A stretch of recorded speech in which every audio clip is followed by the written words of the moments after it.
Olá, boa noite. Eu sou William Galvão e começa agora o Jornal da Justiça desta quarta-feira, 2 de agosto. Supremo Tribunal Federal anula provas utilizadas em ações penais contra Sérgio Cabral e Gilberto Kassab. Na decisão, o ministro Dias Toffoli lembrou que as provas baseadas em sistemas da Odebrecht já foram consideradas nulas pelo STF. Esse é um dos destaques de hoje e você acompanha também nesta edição. STF atende a pedido da Polícia Federal e autoriza busca e apreensão contra a deputada Carla Zambelli. Procuradoria-Geral da República aciona o Supremo contra normas de pagamento de anuidade de profissionais de enfermagem. E ainda, Controladoria-Geral da União promove conferência sobre os 10 anos da Lei Anticorrupção.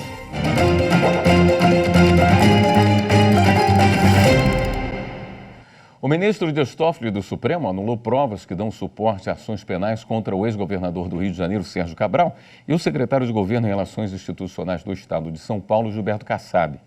Segundo petições apresentadas ao STF, Cabral foi denunciado pelo Ministério Público Federal porque teria recebido propina da Odebrecht em decorrência de obras do Parque Favelas e na linha 4 do metrô do Rio. Já Gilberto Kassab teria supostamente recebido pagamento de vantagens indevidas em campanhas eleitorais e em obras do Sistema Viário de São Paulo.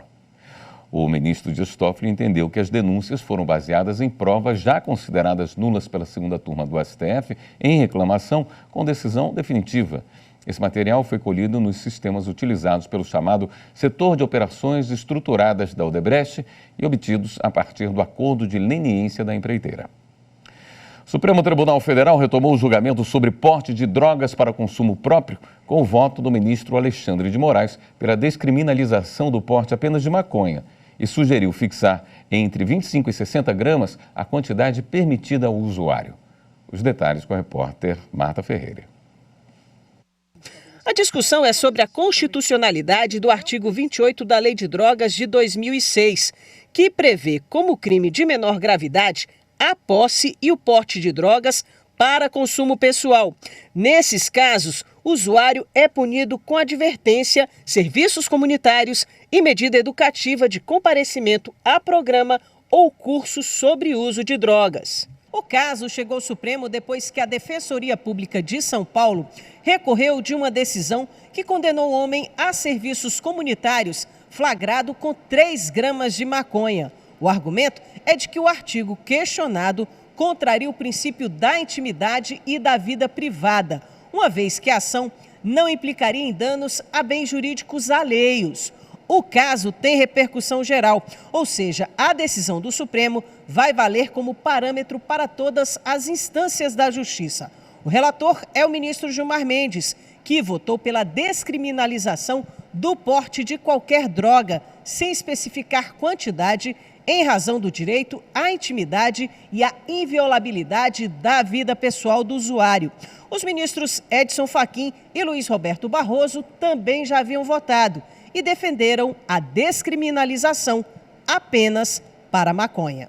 O julgamento foi retomado com o voto do ministro Alexandre de Moraes. Ele começou destacando que a aplicação da lei de drogas foi invertida. Para determinar se a droga destinava-se a consumo pessoal, o juiz atenderá à natureza e à quantidade da substância apreendida, ao local e às condições em que se desenvolveu a ação, às circunstâncias sociais e pessoais, bem como à conduta e aos antecedentes do agente.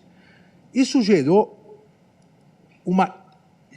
isso aumentou, já existia, mas isso aumentou a grande discricionariedade tanto da autoridade policial no momento do flagrante, quanto do Ministério Público no momento do oferecimento da denúncia, quanto do Poder Judiciário, da autoridade judicial ao sentenciar. Moraes também apontou que a lei acabou gerando um aumento de prisões por tráfico, mas que resultou em poder para as facções. Aquele que antes era tipificado como usuário e o sistema de persecução penal aplicava uma sanção, quando despenalizou o sistema de persecução penal, se acomodou, quis compensar, eu diria que o sistema de persecução penal não concordou com a lei, com a despenalização. Então acabou transformando o usuário, muito dos usuários, em pequenos traficantes. Só que o pequeno traficante, com a nova lei, tinha uma pena alta, foi para o sistema penitenciário. Jovem, primário, sem oferecer periculosidade à sociedade, foi literalmente capturado pelas organizações criminosas. O ministro ainda destacou as discrepâncias em relação às prisões, principalmente quando a quantidade de drogas é levada em consideração. O que não dá é, com a mesma quantidade de droga, com as mesmas condições de apreensão, com as mesmas circunstâncias fáticas, alguém só ser considerado traficante com 52% a mais de peso, somente por ter curso superior. Isso não é possível. No caso da idade, é pior ainda. No caso do critério idade, a variação é mais desproporcional. A mediana para caracterização de tráfico de maconha para suspeitos em torno de 18 anos é de 23,90 gramas. Então, o jovem, 23,90 gramas, tráfico. Para os suspeitos até 30 anos, 36 gramas. Agora, para os suspeitos que são pegos com mais de 30 anos, 56 gramas. Nós podemos considerar que os dois são traficantes ou que os dois são usuários. O que não dá é porque um tem 18 anos e outro tem 32, um ser traficante e outro usuário. Na sequência, o relator, ministro Gilmar Mendes, pediu para o julgamento ser adiado com o objetivo de trazer um voto que reúna as posições manifestadas até agora. Já são 4 votos a favor da descriminalização da maconha para consumo próprio. O Supremo Tribunal Federal autorizou uma operação para investigar a invasão aos sistemas do Conselho Nacional de Justiça e do Banco Nacional de Mandados de Prisão. Polícias federais realizaram buscas no gabinete da deputada federal Carla Zambelli, do Partido Liberal de São Paulo. A reportagem é de Caroline Chaves. Na manhã de hoje foram cumpridos 3 mandados de busca e apreensão e 1 de prisão preventiva no estado de São Paulo e 3 mandados de busca e apreensão no Distrito Federal. A Polícia Federal realizou busca em endereços ligados à deputada federal Carla Zambelli em Brasília e São Paulo. A ação da polícia é para investigar a invasão ao sistema do Conselho Nacional de Justiça entre os dias 4 e 6 de janeiro deste ano. Os invasores inseriram no sistema do CNJ e possivelmente de outros tribunais do país 11 alvarás de soltura e 1 mandado de prisão falso contra o ministro do Supremo Tribunal Federal, Alexandre de Moraes. Segundo as investigações, as inserções falsas ocorreram após a invasão ao sistema com uso de credenciais falsas. O hacker Walter Delgatti Neto foi preso no interior de São Paulo. Essa foi a 3ª prisão de Delgatti Neto. Em junho, ele afirmou em depoimento à Polícia Federal que, apesar de medidas restritivas impostas pela Justiça, ele cuidava das redes sociais e do site de Carla Zambelli. No despacho, o ministro Alexandre de Moraes afirmou que, após o cumprimento de medidas cautelares em face de Walter Delgatti Neto, foram trazidos aos autos indícios mais profundos acerca da forma utilizada para a invasão dos sistemas do Conselho Nacional de Justiça. E que, entretanto, há diversos fatos cujo esclarecimento depende de outras medidas investigativas, entre elas a suposta participação da deputada federal Carla Zambelli como mandante do crime, com o objetivo de atacar o sistema eleitoral brasileiro em razão de sua insatisfação com o resultado das eleições gerais de 2022. As investigações estavam no âmbito da Justiça Federal, mas por envolver a deputada que tem prerrogativa de foro, as ações passam a tramitar no STF. Os envolvidos são investigados pelos crimes de invasão de dispositivo informático e falsidade ideológica. E o ministro Alexandre de Moraes cassou decisão da Justiça do Trabalho envolvendo verbas trabalhistas de um empregado público da Fundação Casa e determinou a remessa do caso à Justiça Comum. Renato Rosa. A discussão era se um empregado contratado pelo regime seletista teria direito ao pagamento de diferenças salariais por merecimento, previsto no plano de cargos e salários da Fundação Casa, Centro de Atendimento Socioeducativo de Jovens, vinculado ao Estado de São Paulo. A Justiça do Trabalho reconheceu a promoção do funcionário. A Fundação questionou a decisão aqui no Supremo. Na reclamação, apontou que a Justiça Trabalhista teria desrespeitado a interpretação fixada pelo STF, de que a competência desse ramo do judiciário não abrange causas entre o poder público e servidores vinculados por relação jurídico-estatutária. O ministro Alexandre de Moraes acolheu os argumentos, cassou a decisão da Justiça Trabalhista e determinou o envio do caso à Justiça Comum.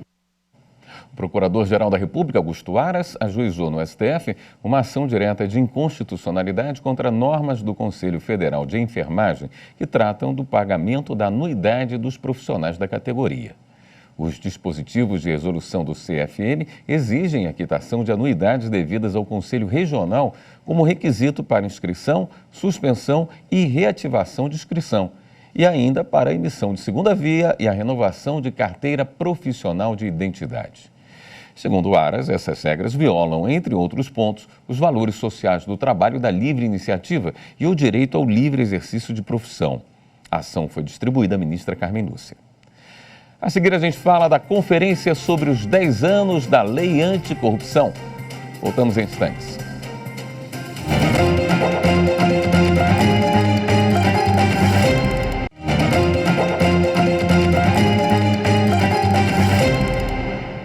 A Controladoria Geral da União promoveu em Brasília uma conferência sobre os 10 anos da Lei Anticorrupção. Várias autoridades participaram do evento. Larissa Graciano tem as informações. O advogado-geral da União, Jorge Messias, participou da conferência 10 anos da Lei Anticorrupção, Balanço e Novos Caminhos, promovida pela Controladoria Geral da União. Jorge Messias enfatizou que a AGU tem trabalhado para reforçar os instrumentos de combate à corrupção e à transparência pública. A corrupção não apenas drena recursos escassos de necessárias políticas de desenvolvimento, como também subtrai legitimidade da ação pública.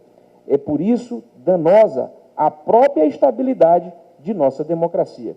Em linha com as diretrizes do presidente Lula, já estamos trabalhando para restabelecer, reforçar e modernizar nossos instrumentos de prevenção e combate à corrupção. Nesses 10 anos de vigência da Lei Anticorrupção, a AGU e a Controladoria Geral da União já fecharam cerca de 25 acordos de leniência que prevêem o pagamento de cerca de 18 bilhões de reais. Dinheiro importante que volta para os cofres públicos. E o acordo de leniência é apenas um dos instrumentos utilizados pela LAC, Lei Anticorrupção, para devolver aos cofres públicos valores desviados por crimes contra a administração pública. A norma prevê ainda a responsabilização de pessoas jurídicas e o estímulo à autorregulação com a adoção de programas internos de compliance. Mas não para por aí. A conferência tem justamente o objetivo de debater a lei, discutir os mecanismos já usados e sugerir novas ferramentas. Uma das prioridades, por exemplo, segundo o ministro da CGU, Vinícius Marques de Carvalho, é ampliar o instrumento da transparência e também o uso de inteligência, com filtros adequados e com trabalho baseado em algoritmos. Participaram da mesa de abertura, entre outras autoridades, o advogado-geral da União, Jorge Messias, o ministro da CGU, Vinícius Carvalho, e o presidente do TCU, Bruno Dantas. O Tribunal Superior do Trabalho realiza até amanhã o Seminário Internacional Trabalho Decente. A abertura do evento contou com palestra de Kailash Satyarthi, Prêmio Nobel da Paz em 2014. Quem acompanhou foi o repórter Rafael Oliveira.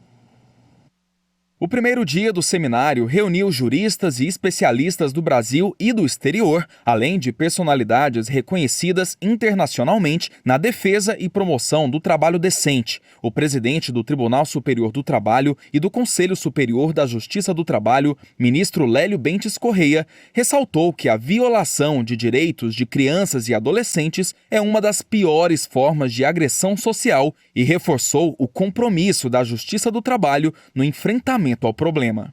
O Estado não apenas pode, como tem o dever de intervir para garantir uma vida digna a todas e a todos, seja para proteger crianças e jovens do trabalho extenuante noturno em ambientes absolutamente inseguros e insalubres, tal como no início do século XIX, seja para proteger homens e mulheres, e por que não crianças e jovens, nos dias de hoje, de todo tipo de superexploração e violência nas relações de trabalho. Em 2023, quase 200 anos após a publicação do Factories Act, o óbvio ainda precisa ser dito. Criança não trabalha. Criança estuda e brinca.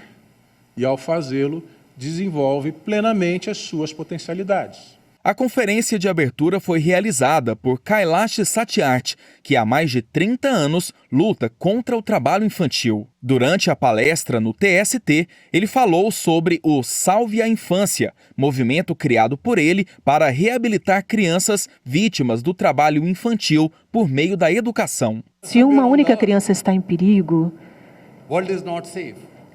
o mundo não está salvo. Se uma única criança é traficada e forçada a se prostituir em algum lugar, e suas lágrimas estão por dentro e não são ouvidas do lado de fora, então a história vai ser escrita dessa forma. A gente não pode chamar a nós mesmos como uma sociedade civilizada enquanto isso aconteça com as crianças. E é por isso que quando nós falamos desse trabalho decente, está diretamente ligado ao trabalho infantil, trabalho escravo. Os dois estão ali implicados, um ligado ao outro. Os dois têm a ver com o trabalho decente. O nome já diz decente. A atuação do ativista indiano Kailash Satyarthi já resultou na libertação de aproximadamente 80 mil crianças vítimas de diferentes formas de escravidão e contribuiu para que elas fossem reintegradas à sociedade. Por esse motivo, o conferencista recebeu o Prêmio Nobel da Paz em 2014.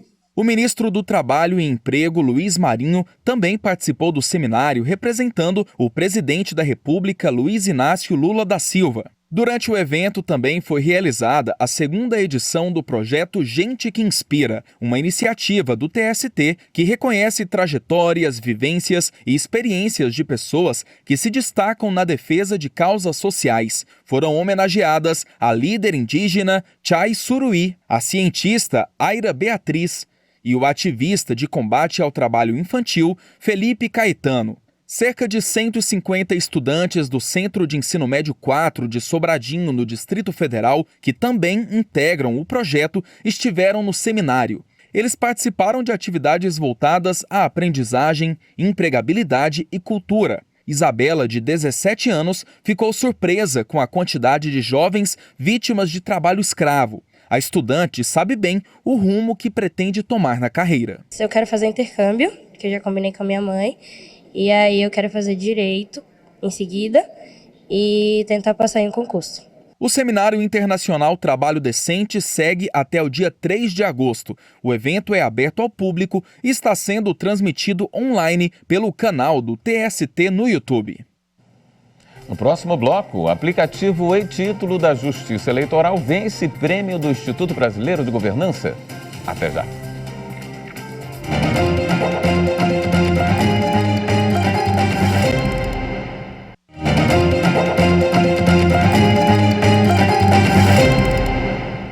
Em Cuiabá, Mato Grosso, o Juizado Especial, GECRIM, destinou recursos de prestações pecuniárias de processos para entidades sociais da capital.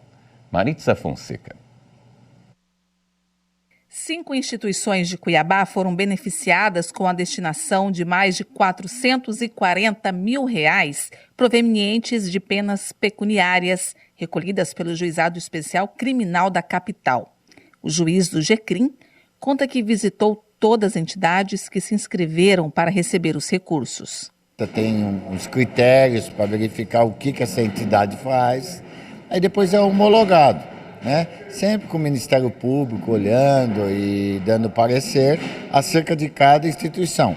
Aí a gente homologa e depois vem os projetos. Aí essas entidades apresentam um projeto do que eles estão necessitando, nós destinamos o numerário, o dinheiro para elas prestam contas e realizou o seu projeto. Com apoio do Judiciário Mato-Grossense, a Associação Obras Sociais Seara de Luz, que atende há mais de 20 anos pessoas em situação de vulnerabilidade, vai poder ampliar o espaço recreativo e de alimentação das crianças que frequentam a instituição.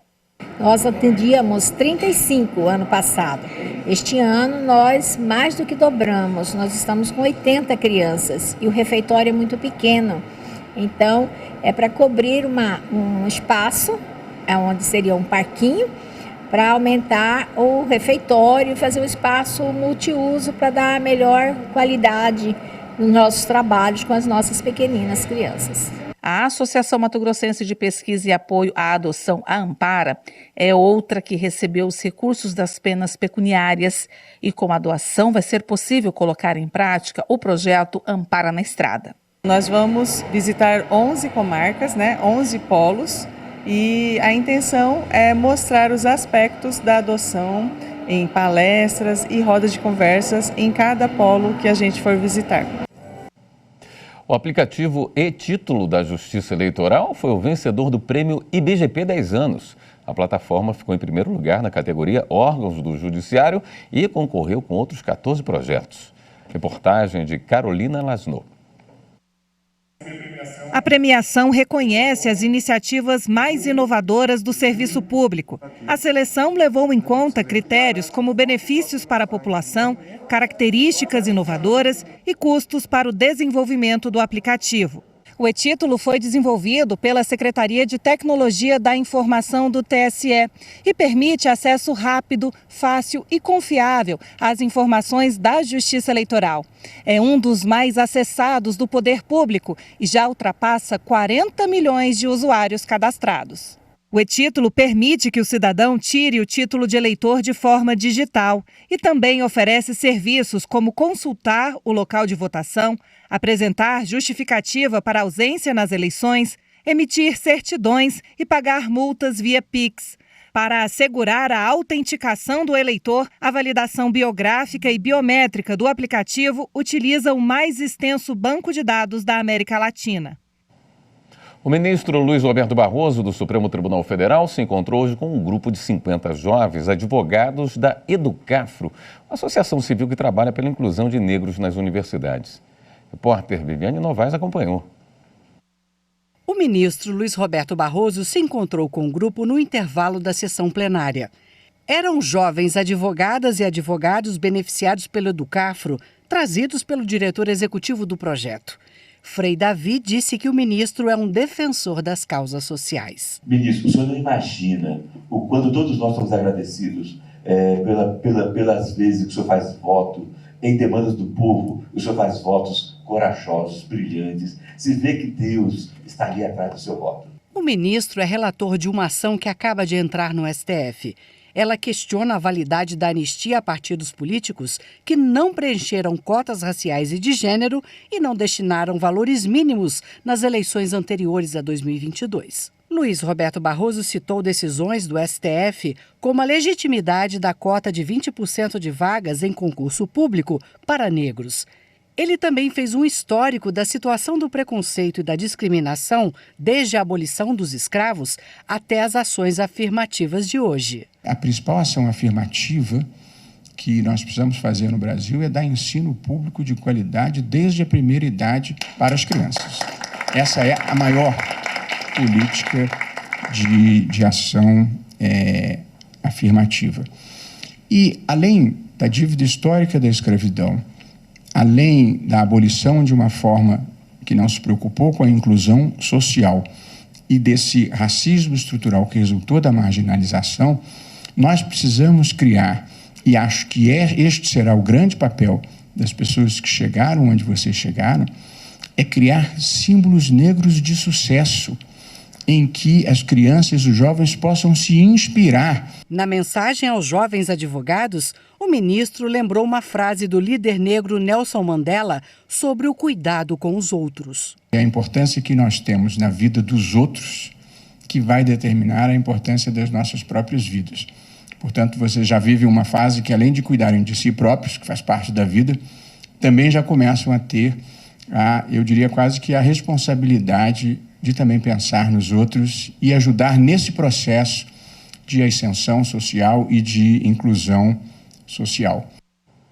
Esta edição do Jornal da Justiça fica por aqui. Obrigado pela sua companhia. Uma boa noite para você.